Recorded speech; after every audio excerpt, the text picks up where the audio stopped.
Você já ouviu falar que a África é o futuro do mundo? Mas o que ninguém te conta é que esse futuro já está sendo negociado, e não pelos africanos. Terras, minas de ouro, petróleo, recursos naturais, tudo está sendo vendido. Mas quem está comprando a África? E o que isso significa para o continente? Neste vídeo, vamos revelar quem está por trás da compra silenciosa da África. Prepare-se, porque o que você vai ver é chocante. A África tem mais de 30% dos recursos minerais do mundo. É rica em ouro, diamantes, petróleo, gás natural, urânio, coltan, recursos que movimentam trilhões de dólares. Mas por que então tantos países africanos ainda vivem em extrema pobreza? 60% das terras aráveis não exploradas do planeta estão na África. 90% da população em países como Níger vivem com menos de $2 por dia. Nos últimos 20 anos, a China investiu mais de 150 bilhões de dólares em infraestrutura africana. Mas esses investimentos têm um preço alto. Em Angola, o petróleo é usado como garantia de pagamento. Em caso de calote, a China pode tomar ativos estratégicos do país. Mas esqueça tudo o que você pensa saber. Não são apenas empresas estatais, são bilionários chineses privados comprando terras do tamanho de países inteiros. Li Ka-shing, um dos homens mais ricos da Ásia, possui mais terra em Moçambique do que muitos países europeus têm em território total. A estratégia: garantir segurança alimentar para 1,4 bilhão de chineses cultivando comida em solo africano. Você acha isso justo? Ou seria uma nova forma de colonização? Mas a China não está sozinha. A Arábia Saudita, um país que importa 80% da sua comida, está literalmente transformando desertos africanos em fazendas gigantescas. Em Sudão, eles controlam 1,6 milhão de hectares, uma área 3 vezes maior que todo o Distrito Federal brasileiro. O mais chocante: eles bombeiam água de aquíferos subterrâneos que levaram milhares de anos para se formar. E então temos a Índia, o player que ninguém vê chegando. Empresas indianas já controlam mais de 4 milhões de hectares em 20 países africanos. Caruturi Global, uma empresa indiana de flores, possui fazendas na Etiópia maiores que algumas cidades brasileiras inteiras. Mas aqui está onde a história fica perturbadora. Em Uganda, 22 mil pessoas foram violentamente removidas de suas terras ancestrais para dar lugar a uma plantação de açúcar de uma empresa britânica. Famílias que viviam ali há gerações perderam tudo da noite para o dia. E não receberam nada em troca. Países como Etiópia e Madagascar exportam milhões de toneladas de alimentos enquanto seus próprios cidadãos passam fome. É como se você vendesse toda a comida da sua casa enquanto sua família morre de fome. Literalmente, grãos cultivados em solo africano estão alimentando pessoas do outro lado do mundo enquanto africanos morrem de desnutrição. Mas não pense que os europeus saíram do jogo. Empresas como a britânica Feronia controlam plantações de dendê no Congo maiores que cidades inteiras. A diferença agora? Eles usam ONGs e projetos sustentáveis como fachada. É colonialismo com certificado verde.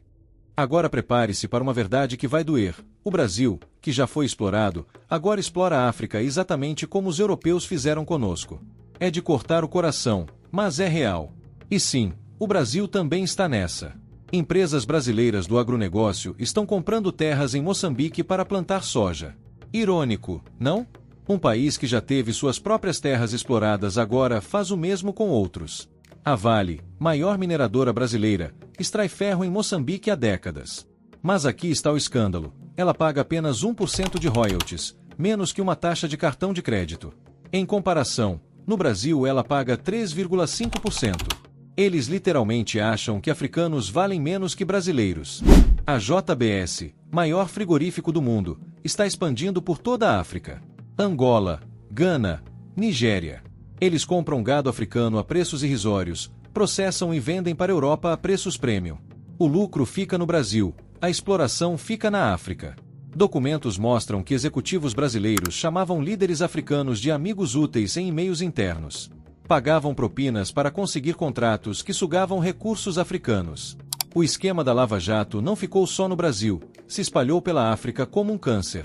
A ironia mais cruel: enquanto a Vale lucra bilhões com ferro moçambicano, temos milhões de brasileiros sem casa própria. Enquanto a JBS exporta carne africana, brasileiros comem osso. Viramos o colonizador que odiávamos ser colonizados por ele. Mas nem tudo está perdido. Em Senegal, comunidades inteiras estão se organizando para expulsar investidores estrangeiros.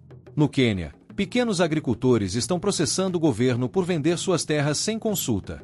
É uma guerra David versus Golias, mas David está lutando. E tem histórias de sucesso. Em Gana, cooperativas locais conseguiram reverter contratos leoninos e agora controlam suas próprias terras. Provem que quando africanos controlam seus recursos, todo mundo ganha, exceto os exploradores. Por cada dólar que entra na África através desses investimentos, $3 saem através de lucros, royalties e transferências. É literalmente um vampirismo econômico. E os contratos? Muitos são secretos por 99 anos. Isso significa que seus bisavós poderiam estar mortos e esses contratos ainda estariam valendo. Alguns chegam a dar direitos minerais junto com a terra. Imagine comprar um terreno e ganhar uma mina de ouro de brinde. Mas isso não afeta apenas a África. Quando metade da comida mundial é controlada por meia dúzia de países e empresas, todos nós ficamos vulneráveis. Uma seca na China poderia causar fome no Brasil. Uma guerra na Ucrânia já mostrou como somos interconectados. E aqueles milhões de africanos tentando chegar à Europa. Muitos estão fugindo exatamente dessas terras que foram vendidas.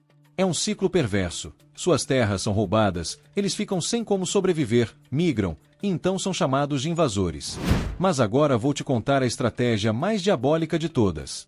República Democrática do Congo, o país mais rico em recursos minerais do mundo. Tem cobalto para todos os celulares do planeta, ouro, diamantes, coltan. Mas há 30 anos vive em guerra constante. Coincidência? Jamais. Documentos vazados revelam como empresas multinacionais financiam grupos armados rivais. Elas literalmente pagam para manter a guerra acontecendo. Por quê? Simples. Enquanto congoleses matam congoleses, elas extraem trilhões de dólares em minerais quase de graça. É mais barato financiar uma guerra do que pagar salários justos. O resultado? 6 milhões de mortos, mais que o Holocausto, enquanto seu iPhone tem minerais congoleses que custaram vidas humanas. E as empresas? Lucram bilhões vendendo minerais de conflito como se fossem commodities normais. É genocídio com propósito comercial. A África tem 60% das terras aráveis não cultivadas do mundo. Tem o potencial de alimentar o planeta inteiro. Mas apenas se os recursos ficarem nas mãos dos próprios africanos. Esta não é apenas uma luta pela África, é uma luta pelo futuro da humanidade. A próxima vez que você comer, lembre-se, em algum lugar na África, uma criança está olhando para campos cheios de comida que nunca poderá comer, plantada em terra que pertencia à sua família há 1000 anos. A África não está sendo vendida, ela está sendo roubada. E todos nós somos cúmplices pelo silêncio. Se este vídeo te chocou, você precisa compartilhar.